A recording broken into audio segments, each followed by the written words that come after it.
Hey you guys, so today I wanted to talk about three ways that guilt impacts the lives of parents who have struggling adult children, and the ways that we deal with guilt, and three ways to combat it. For those of you that don't know me, my name is Sally Harris, and I help moms of defiant adult children. I help them regain their own life by using strategies and techniques in order to provide peace and hope in their own home. So, uh, in regards to these three ways, now guilt is something that I think all parents sometimes deal with, whether you have a struggling adult child or not, but especially if you do, you're trying to figure out, was I too strict? Was I too passive? Maybe I shouldn't have gotten divorced. Maybe I should have gotten divorced. Like a million things can run through our minds and kind of end up controlling our own lives. So I've got three ways to kind of combat that when these types of scenarios come up.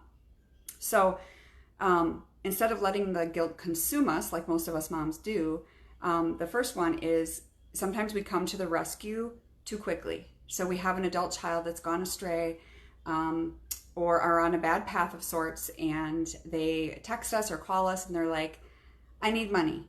I need money for this. I need money for that.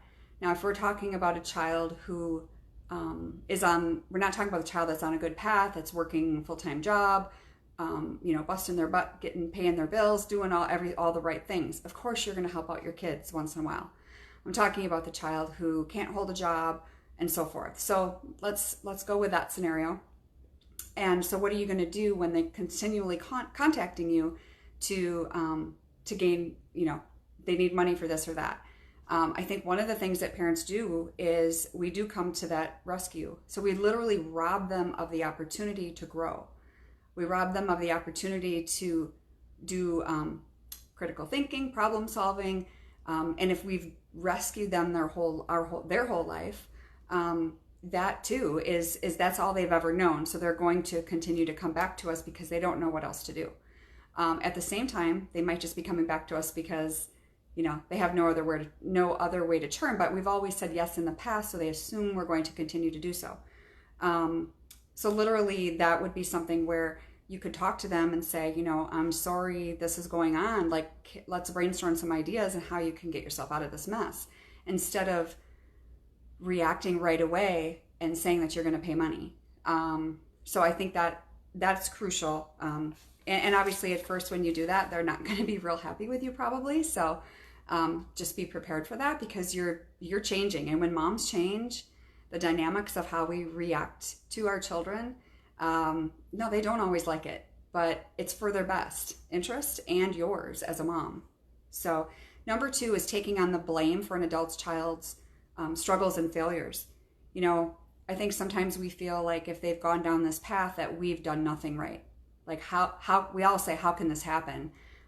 Sometimes we have an inkling of maybe something that happened to them, or we can try to think of reasons and excuses. But at the end of the day, we have to remember that we're not in control of that, but also that we have to remember what we have done right.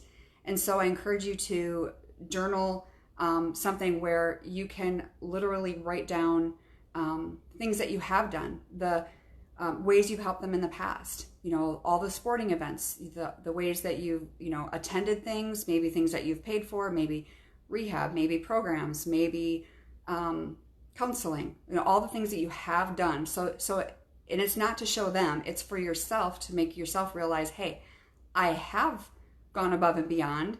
It's not like I'm sitting back doing nothing for them and I'm just letting them go. And that I've tried nothing, done nothing. Like, you have to realize that you have done so much.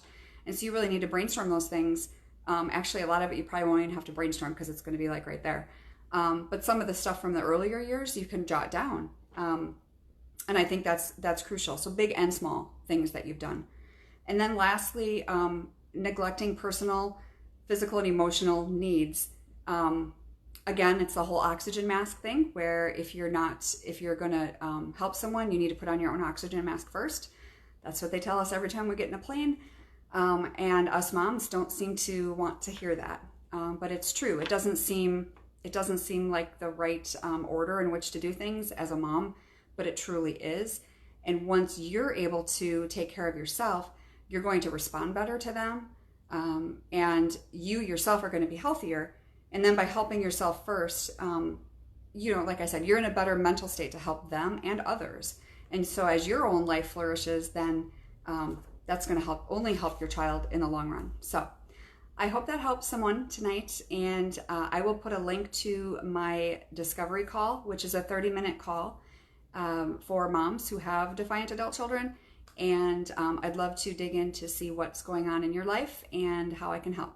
So have a great night. Thanks.